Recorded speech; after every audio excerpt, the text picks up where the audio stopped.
안녕하세요. 오늘도 반전 인생 사실화 사연 모음을 찾아주셔서 감사합니다. 오늘도 행복하고 건강한 하루 되세요. 그럼 이야기 시작합니다. 나는 55살이다. 회사 생활 30년, 드디어 퇴직을 앞두고 이제야 좀 쉬려 했다. 평생을 회사에 바쳤으니까 이제는 아내하고 여행도 다니고 취미 생활도 하면서 여유롭게 살아보려고 했다. 아내는 나보다 4살 어린 51살인데 결혼 20년 차인데도 여전히 자기 관리에 철저하다. 친구들이 볼 때마다 형수님 정말 동안이시네요 하면서 부러워할 정도였다.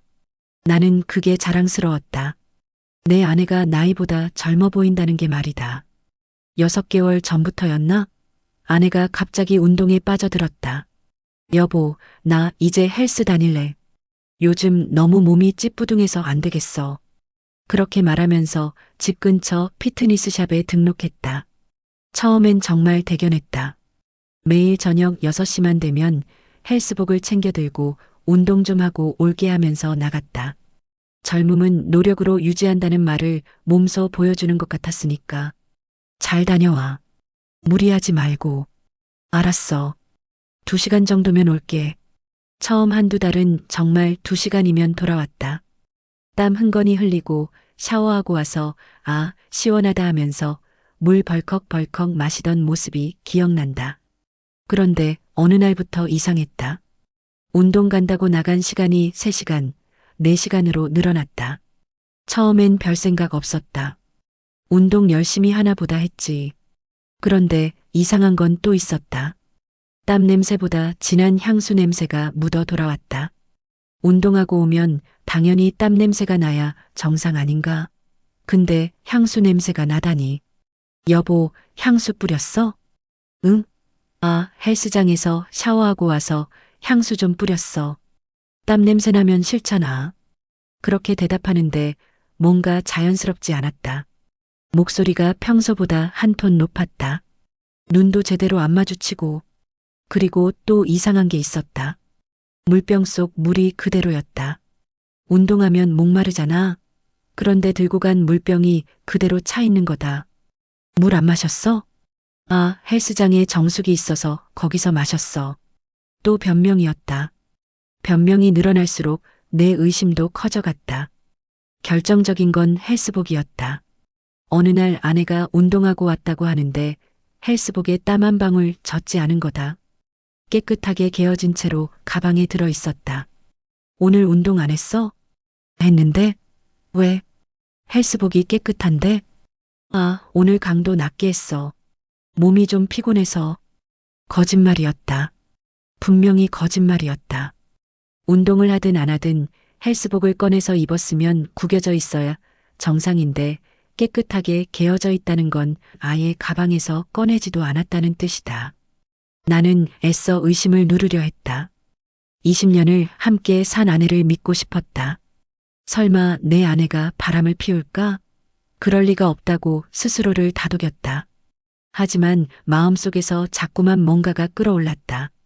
의심이 독처럼 퍼져나갔다. 이부 결정적 증거. 그러던 어느 날 밤이었다.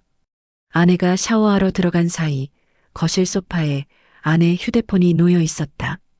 평소에는 절대 보지 않았다. 부부간의 프라이버시는 있어야 한다고 생각했으니까. 그런데 그날은 달랐다. 휴대폰 화면이 번쩍 켜지면서 카톡 알림이 떴다. 오늘도 기다릴게요. 스트레칭 방에서 보내니는 헬스장 트레이너 이름이었다. 강민준이라고 저장되어 있었다. 나는 순간 얼어붙었다. 머릿속이 하얗게 변했다. 스트레칭 방에서 기다린다고? 오늘도라는 말은 어제도, 그제도 계속 만났다는 뜻 아닌가? 손이 떨렸다. 휴대폰을 집어들고 싶었다. 메시지를 확인하고 싶었다. 그 트레이너와 아내가 무슨 대화를 나눴는지 보고 싶었다. 하지만 용기가 나지 않았다. 확인하면 진짜가 되는 것 같았다. 확인하지 않으면 아직 의심일 뿐이니까. 샤워실에서 물소리가 멈췄다. 아내가 곧 나올 거다. 나는 황급히 휴대폰을 원래 자리에 놓고 TV 리모컨을 집었다. 아무것도 보지 않은 척해야 했다. 아내가 수건으로 머리를 감싸며 나왔다. 뭐 보고 있어? 응, 뉴스. TV 화면에는 뉴스가 아니라 드라마가 나오고 있었다. 아내가 잠깐 이상한 표정을 지었지만 곧 자기 방으로 들어갔다. 나는 그날 밤 잠을 한숨도 못 잤다. 계속 그 메시지가 떠올랐다. 오늘도 기다릴게요. 스트레칭 방에서. 스트레칭 방이면 개인 PT실 말하는 건가? 헬스장에는 보통 PT 받는 사람들을 위한 작은 방들이 있다고 들었다. 그 좁은 공간에서 두 사람이 뭘 한다는 거지? 머릿속에서 온갖 상상이 펼쳐졌다. 아내가 운동복 차림으로 트레이너 앞에 서 있고 트레이너가 아내 몸을 만지면서 자세를 교정해주고, 아니, 거기서 끝나지 않을지도 모른다. 가슴이 터질 것 같았다. 분노와 배신감과 절망이 뒤섞였다. 다음 날도 그 다음 날도 아내는 여전히 저녁마다 운동 간다고 나갔다. 그럴 때마다 나는 창문으로 아내가 걸어가는 뒷모습을 지켜봤다. 경쾌한 발걸음, 들뜬 표정. 그건 운동하러 가는 사람의 모습이 아니었다. 연인을 만나러 가는 사람의 모습이었다. 참을 수 없었다. 나는 직접 확인하기로 했다. 다음 날 저녁 아내가 헬스복을 챙겨 들고 나갈 때 나도 슬쩍 외출복으로 갈아입었다. 여보, 나도 잠깐 나갔다 올게. 어디가? 편의점. 담배 떨어져서. 거짓말이었다. 담배는 충분히 있었다. 하지만 아내를 따라가야 했다.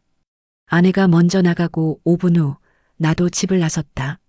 아내는 이미 모퉁이를 돌아서 보이지 않았지만 가는 곳은 뻔했다. 집에서 도보 10분 거리에 있는 피트니스샵. 나는 천천히 걸어서 헬스장 근처까지 갔다. 건물 1층에 있는 카페에서 창문 너머로 헬스장이 보였다. 유리창이 커서 안이 다 들여다 보였다. 커피를 시켜놓고 자리에 앉아서 기다렸다. 헬스장 안에는 사람들이 꽤 많았다.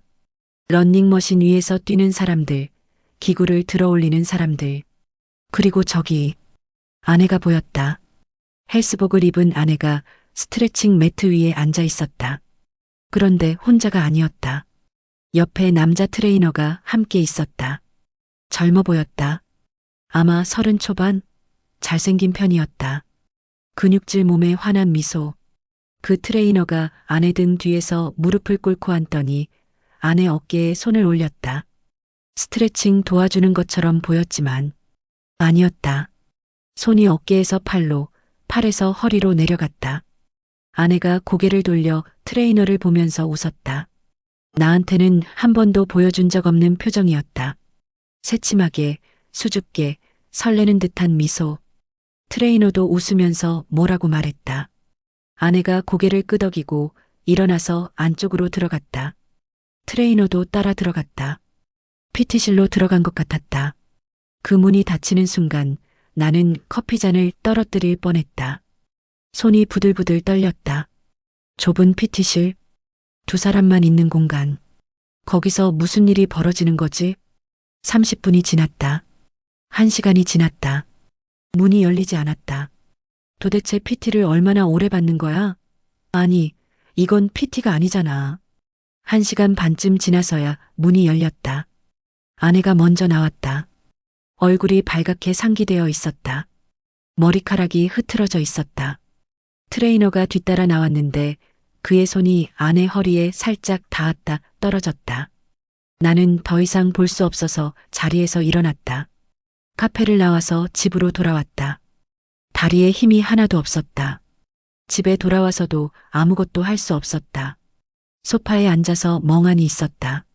머릿속에서는 계속 그 장면이 재생됐다. 트레이너 손이 아내 몸을 더듬는 장면. 아내가 수줍게 웃는 모습. PT실로 들어가는 두 사람. 1시간쯤 지나서 현관문이 열렸다. 아내가 돌아왔다. 다녀왔어. 평소와 똑같은 목소리. 아무 일도 없었다는 듯이. 나는 대답하지 않았다. 그냥 아내를 쳐다봤다. 아내가 이상하다는 듯이 나를 봤다. 왜 그래? 무슨 일 있어? 없어. 표정이 안 좋은데? 괜찮아. 아내는 샤워하러 들어갔다. 나는 그대로 앉아 있었다. 어떻게 해야 할지 몰랐다. 직접 물어봐야 하나? 아니면 더 확실한 증거를 잡아야 하나? 그날 밤도 잠을 이루지 못했다. 옆에서 아내는 편안하게 잠들어 있었다. 나를 배신하고도 저렇게 평온하게 잘 수 있다는 게 믿기지 않았다. 다음 날 아침 아내가 출근 준비를 하면서 말했다. 여보, 오늘은 운동 좀 늦게 갈 것 같아. 저녁 9시쯤 나갈게. 왜? 트레이너 선생님이 오늘은 늦은 시간에만 시간 된다고 해서. 트레이너 선생님. 그렇게 자연스럽게 말하는 게 더 화가 났다. 그 트레이너 이름이 뭔데? 응? 강민준이라고. 왜? 나이는? 32인가? 왜 갑자기 그런 걸 물어봐? 그냥 궁금해서. 아내는 이상하다는 표정을 지었지만 곧 출근하느라 바빠서 나가버렸다. 나는 결심했다. 오늘 밤에 물어보기로. 더 이상 참을 수 없었다. 저녁 9시 아내가 헬스복을 입고 나가려고 했다. 나는 아내를 불러 세웠다. 여보. 응? 앉아봐. 얘기 좀 하자. 무슨 얘기? 나 늦었는데. 트레이너가 기다리니까 빨리 가야지. 그 말에 아내 표정이 굳었다. 순간적으로 당황하는 게 보였다. 무슨 소리야? 앉으라고. 내 목소리가 평소보다 낮고 차가웠다. 아내가 천천히 소파에 앉았다. 너 트레이너랑 무슨 사이야? 침묵이 흘렀다. 아내는 아무 말도 하지 않았다. 그 침묵이 곧 대답이었다. 대답해. 무슨 사이냐고. 당신이 왜 그런 걸 물어봐? 어제 봤어. 헬스장에서 너하고 그 남자가 PT실로 들어가는 거. 아내 얼굴이 하얗게 질렸다. 그건 1시간 반 동안 뭘 했어? PT를 1시간 반씩이나 받아? 당신이 오해하는 거야. 오해? 뭘 오해해? 그 남자 손이 내 허리에 닿는 것도 봤어. 내가 그 남자한테 웃는 것도 봤고, 나한테는 한 번도 안 보여준 표정으로 말이야. 아내가 고개를 숙였다. 그리고 카톡도 봤어. 오늘도 기다릴게요. 스트레칭 방에서라고. 오늘도라는 말은 뭐야? 매일 만난다는 거야? 당신이 내 휴대폰을 봤어? 그게 지금 중요해? 내가 바람 피우는데? 목소리가 커졌다. 참고 있던 분노가 터져나왔다. 20년이야. 우리가 결혼한 지 20년이야. 그동안 내가 너한테 잘못한 게 뭐가 있어? 내가 밤늦게 술 마시고 다녔어? 다른 여자 만났어? 한 번이라도 그랬어? 아내는 여전히 고개를 숙이고 있었다. 대답해. 내가 너한테 뭘 잘못했길래 이러는 거야? 잘못한 건 없어. 그럼 당신은 잘못한 게 없어. 좋은 남편이었어. 성실하고 바람도 안 피우고. 그럼 왜? 아내가 천천히 고개를 들었다. 눈가에 눈물이 맺혀 있었다.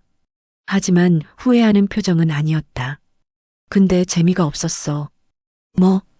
20년 동안 똑같은 일상, 똑같은 대화, 똑같은 관계. 나는 그게 너무 지겨웠어. 가슴이 철렁 내려앉았다. 그래서 바람 피운 거야? 지겹다고? 민준이는 달라. 나를 여자로 봐줘. 당신은 나를 아내로만 보잖아. 집안일하는 사람, 밥 해주는 사람. 그 이상도 이하도 아니야. 말도 안 되는 소리 하지 마. 나는 너를 사랑해. 사랑? 언제 마지막으로 나한테 사랑한다고 말했어? 언제 마지막으로 나랑 데이트했어? 언제 마지막으로 나를 안아줬어? 말문이 막혔다. 확실히 요즘 들어 그런 게 없었던 것 같다. 결혼 생활이 길어지면서 자연스럽게 그런 것들이 줄어든 거라고 생각했다. 그래도 바람 피울 이유는 안 돼. 알아. 내가 잘못했어. 하지만 아내가 잠시 멈추더니 조용히 말했다. 당신은 왜 늘 늦게야 묻는 거예요? 그 말에 나는 얼어붙었다. 늦게? 무슨 소리야? 이미 3개월 전부터였어. 민준이하고. 그동안 당신은 눈치도 못 챘잖아. 아니, 눈치챘어도 모른 척 했잖아. 왜 그때는 안 물어봤어? 왜 이제야 물어봐? 대답할 수 없었다. 맞는 말이었다. 나는 의심하면서도 확인하지 않았다. 무섭고 두려워서. 당신이 진작에 물어봤다면, 진작에 나한테 관심을 가졌다면 이렇게까지 안 갔을지도 몰라. 아내는 그렇게 말하고 일어났다. 나 오늘 나갈게. 민준이가 기다려. 지금 나가면 안 돌아와도 돼. 알았어. 아내는 그대로 현관문을 열고 나갔다. 나는 무너져 내렸다. 아내가 나간 후 집은 텅 비어버렸다. 20년을 함께 산 아내. 그 시간이 송두리째 무너졌다. 나는 소파에 앉아서 우리의 결혼 앨범을 꺼내봤다. 순백의 웨딩드레스를 입은 아내. 행복해 보였다. 나도 행복했다. 어디서부터 잘못된 걸까? 중얼거렸지만 답은 없었다. 아내 말이 맞는 걸까? 내가 너무 무관심했던 걸까? 돌이켜보면 확실히 최근 몇 년간 우리는 부부라기보다 동거인에 가까웠다. 대화도 줄고 스킨십도 없고 그냥 같은 공간에 있을 뿐이었다. 하지만 그게 바람필 이유가 되나? 모든 부부가 다 그렇게 살지 않나? 며칠이 지났다. 아내는 돌아오지 않았다. 전화도 받지 않았다. 나는 회사에 사직서를 냈다. 원래 내년에 퇴직할 예정이었지만 더 이상 참을 수 없었다. 동료들이 무슨 일이에요? 라고 물어봤지만 대답하지 않았다. 차마 아내가 바람 피워서 집을 나갔다고 말할 수 없었다. 일주일째 아내에게서 연락이 왔다. 카톡이었다. 짐 좀 가지러 갈게. 그게 다였다. 사과도 변명도 돌아오겠다는 말도 없었다. 다음 날 아내가 왔다. 트렁크를 가지고 짐만 챙기고 갈게. 어디서 지내는데? 친구 집. 거짓말하지 마. 그 남자 집이지? 아내는 대답하지 않았다. 침실로 들어가서 옷가지들을 챙겼다. 이혼할 거야? 그 말에 아내가 멈칫했다. 당신이 원하면, 내가 원하면? 너는? 나는 잘 모르겠어. 일단 시간이 필요해. 시간이 필요하다고? 지금 20년 결혼 생활을 끝낼지 말지 고민하는 거야? 미안해. 미안하다는 말 하지 마. 진짜 미안하면 이렇게 안 했겠지. 아내는 짐을 다 챙기고 나갔다. 그리고 그게 마지막이었다. 한 달 후 이혼 소송 통지서가 날아왔다. 아내가 이혼 소송을 제기한 거였다. 나는 변호사를 찾아갔다. 불륜으로 인한 이혼이면 위자료 청구할 수 있습니다. 위자료는 필요 없어요.